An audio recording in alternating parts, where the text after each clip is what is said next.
جبکہ ہال کے دوسری طرف فرشی نشست کا اہتمام تھا۔ ہال برقی قمقموں سے جگمگا رہا تھا۔ سرسوتی نے مجھے ایک 3 نشستی صوفے پر بیٹھنے کی دعوت دی اور خود بھی لباس سمیٹتے ہوئے اسی صوفے پر بیٹھ گئی۔ وہ چند لمحوں تک چپ چاپ مجھے دیکھتی رہی، پھر اسی نے گفتگو کا آغاز کیا۔ بولی، آپ یقین کریں سپرو جی، وہاں سے واپس لوٹنے کے بعد سے بیشتر وقت میں آپ ہی کے بارے میں سوچتی رہی۔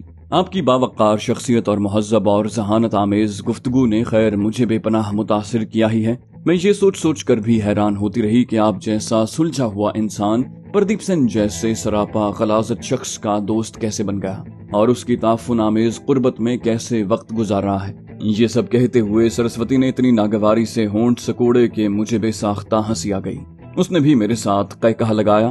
میں نے اس کے گلگوں چہرے پر نظر ڈالتے ہوئے خوشگوار لہجے میں کہا، پردیپ سین پہلے ہی آگ بگولا ہو رہا ہے۔ مجھے یقین ہے کہ اپنے بارے میں آپ کے یہ دل خوش کر دینے والے تاثرات سن کر تو غیظ و غضب کے مارے اس کی کھوپڑی ہی پھٹ جائے گی۔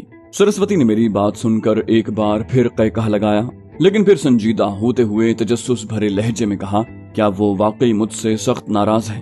میں نے شرارتی مسکراہٹ کے ساتھ کہا، صرف ناراض نہیں بلکہ آپ کے خون کا پیاسا ہے۔ آپ نے اس کے ارمانوں پر جس طرح پانی پھیرا ہے وہ اس کے لیے ناقابل برداشت ہے۔ اسے اپنی سخت توہین قرار دے کر وہ آپ کو سنگین سزا دینا چاہتا ہے۔ میں یہی سب کچھ بتانے کے لیے تو آپ کے پاس آنے کے لیے بے چین تھا۔ میری بات سن کر وہ سنجیدہ ہوتے ہوئے بولی، اپنی احمقانہ نالائقی پر شرمندہ ہونے کی بجائے مجھے قصوروار ٹھہرا رہا ہے وہ خنزیر۔ یہ اس کے انتہائی کم ظرف اور گھٹیا انسان ہونے کا ایک اور ثبوت ہے۔ میں نے بدستور سنجیدہ لہجے میں کہا، وہ صرف زبانی کلامی آپ سے ناراضی کا اظہار نہیں کر رہا ہے، وہ سچ مچ آپ کے حوالے سے بہت خطرناک ارادہ رکھتا ہے۔ مجھے یقین ہے کہ وہ انتہائی شیطانی طریقے سے آپ سے بدلہ لے گا۔ آپ شاید اسے ٹھیک طرح سے جانتی نہیں ہیں۔ وہ آپ کو زبردستی اٹھا لے جانے کی تیاری کر رہا ہے اور میں آپ کو یقین دلاتا ہوں کہ وہ ایسا کر گزرنے کی بھرپور طاقت اور وسائل رکھتا ہے۔ میں نے سرسوتی کے حسین چہرے پر تشویش کی لکیریں ابھرتی دیکھی۔ کچھ دیر سوچنے کے بعد اس نے گھمبیر لہجے میں کہا، مجھے آپ کی بات کا یقین ہے، لیکن میں یہ سمجھنے سے قاصر ہوں کہ مجھے اغوا کرنے سے اسے کیا ملے گا۔ اگر وہ اتنا خطرناک اور زوراور ہے تو مجھے انتقاماً قتل کرنا اس کے لیے بچوں کا کھیل ہے۔ عزت و عصمت نامی متاع سے تو میں پہلے ہی محروم ہوں۔ صرف جسمانی قربت حاصل کرنے کے لیے اسے اس حد تک جانے کی کیا ضرورت ہے؟ میں نے بدستور سنجیدہ لہجے میں کہا، اس نے آپ کے بغیر اجازت رخصت ہونے پر میرے سامنے شدید غیظ و غضب کے عالم میں اپنے ان شیطانی عزائم کا اظہار کیا تھا، تو بالکل یہی سب کچھ میں نے بھی پوچھا تھا۔ میرا خیال تھا یہ سب یاد دلانے پر اس کا دماغ دوبارہ توازن کے ساتھ سوچنے پر مجبور ہو جائے گا، لیکن وہ اپنے ارادوں پر بضد رہا اور بالآخر خود اپنی زبان سے اگل دیا کہ معاملہ صرف اپنی توہین پر مزہ چکھا کر آپ سے انتقام لینے تک محدود نہیں ہے۔ وہ آپ کو محکوم بنا کر اور زبردستی آپ کے جسم سے کھیل کر صرف انا اور خودی کو چکنا چور نہیں کرنا چاہتا، بلکہ دل بھر جانے کے بعد آپ کو آگے فروخت کر کے دولت بھی کمانا چاہتا ہے۔ سرسوتی پہلے تو حیرت اور خوف و ہراس کے ملے جلے تاثرات کے ساتھ میری باتیں سنتی رہی، پھر اس کے چہرے کا رنگ بدلنے لگا۔ اس کی آنکھیں اپنے حلقوں میں پھیلتی ابلتی محسوس ہوئی اور ان کی رنگت میں چہرے کی جلد جیسی سرخی اتر آئی۔ بالآخر وہ بولی تو اس کے لہجے میں کسی بپھرے ہوئے درندے کی غراہٹ نمایاں تھی۔ بولی، اس ناپاک انسان کی یہ جرت کہ وہ مجھے اغوا کر کے اپنی ہوس پوری کرنے کے بعد آگے گاہکوں کو فروخت کرنے کا سوچے۔ اس نے مجھے کوئی لاوارث بھیڑ بکری سمجھا ہے کیا؟ وہ شاید میرے نام سے دھوکہ کھا گیا۔ اسے یہ نہیں معلوم کہ میں جہاں زندگی کی علامت سرسوتی کی شبیہ ہوں تو میرا ایک روپ تباہی اور بربادی کی دیوی کالی ماتا بھی ہے۔ میں اس کا ٹینٹواں پکڑ کر خون پی جاؤں گی۔ اس سے پہلے کہ منہ کے راستے مزید آگ برساتی میں نے مداخلت کی، کہا، آپ کا آگ بگولا ہونا درست ہے سرسوتی۔ پردیپ سین اسی سلوک کا مستحق ہے، لیکن تمہیں غصہ ہونے کے ساتھ ساتھ اپنے بچاؤ کے بندوبست کے بارے میں بھی سوچنا چاہیے۔ میرے لہجے میں چھپی تنبیہ محسوس کر کے وہ قدرے چونکی، پھر کئی لمحوں تک میرے چہرے کا جائزہ لینے کے بعد طنز کی جھلک والے گھمبیر لہجے میں بولی، مجھے آپ کی بات درست ہونے پر قطعاً کوئی شک نہیں ہے۔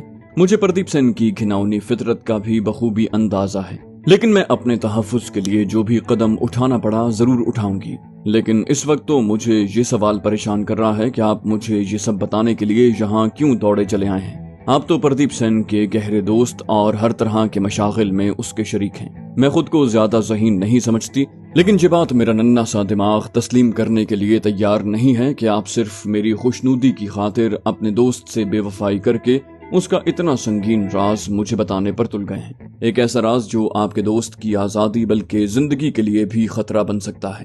یہی نہیں، اگر آپ کی یہ حرکت اس کے علم میں آ گئی تو وہ آپ کی جان لیتے ہوئے ذرا بھی نہیں ہچکچائے گا۔ سرسوتی کی یہ باتیں سن کر مجھے ہلکا سا ذہنی جھٹکا لگا۔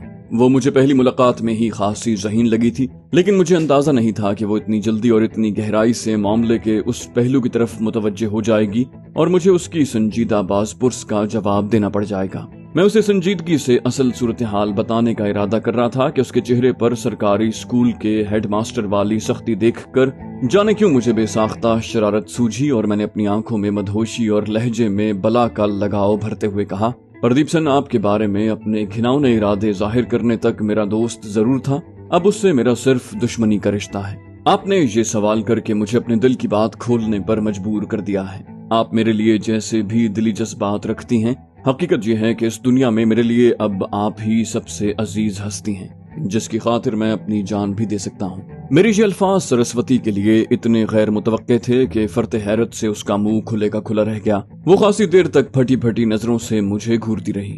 بلاخر اس کے چہرے کے تاثرات بتدریج معمول پر آ گئے اور اس نے تلخ سی مسکراہٹ کے ساتھ مزمحل لہجے میں کہا، مجھے بخوبی اندازہ ہے کہ آپ نے یہ سب کچھ تفریحاً کہا ہے، تاہم آپ کے یہ الفاظ میں ہمیشہ دل کے گوشوں میں محفوظ رکھوں گی۔ کسی بھی نام نہاد عاشق یا دوسرے الفاظ میں مفت خوری کے امیدوار گاہک کی طرف سے دل ہارنے، جان قربان کرنے جیسے کسی بھی دعوے کا سچ جھوٹ جانچنے کی تربیت تو ہمیں بچپن سے دی جاتی ہے، اور مجھے یقین ہے کہ آپ کی ان باتوں میں بدنیتی نہیں ہے۔ اس لیے میں صرف اتنا کہوں گی کہ مجھ ناچیز کی قدر افزائی کا شکریہ سپرو جی۔ اس کے زخمی سے الفاظ اور ان میں پنہا سرزنش سے میں سچ مچ اتنا محجوب ہوا کہ کچھ دیر تک سمجھ میں نہ سکا کہ کن الفاظ میں شرمندگی کا اظہار کروں۔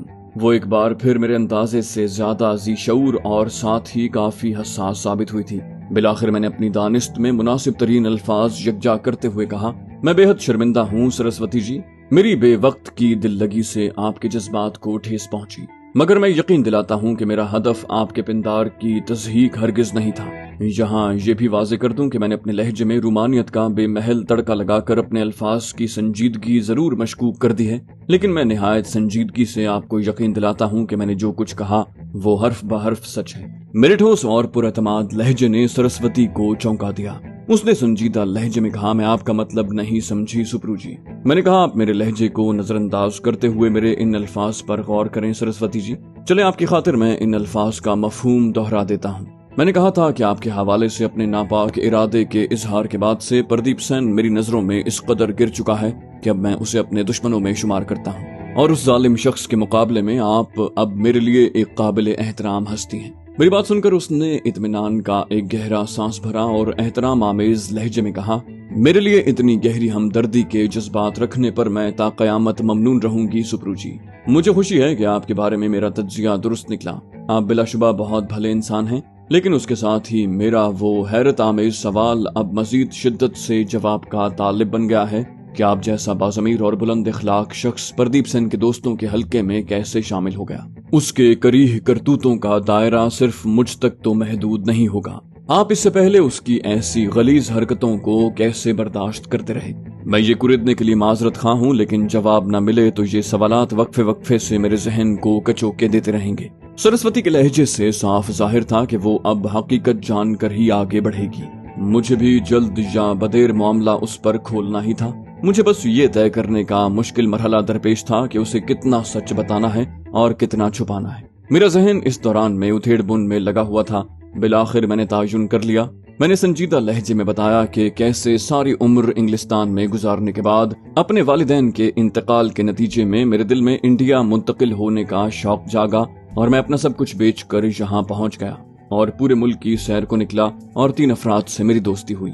ہم پردیپ سین کا مہمان بننے کے ارادے سے گوٹی شہر کی جانب روانہ ہوئے اور راستے میں راجو نے مجھے پردیپ سین کی حقیقت بتا کر حیران و پریشان کر دیا، اور پھر خود پردیپ سین نے بھی نشے کے عالم میں راجو کی بتائی ہوئی گھناؤنی داستان کے بیشتر حصے کی تصدیق کر دی۔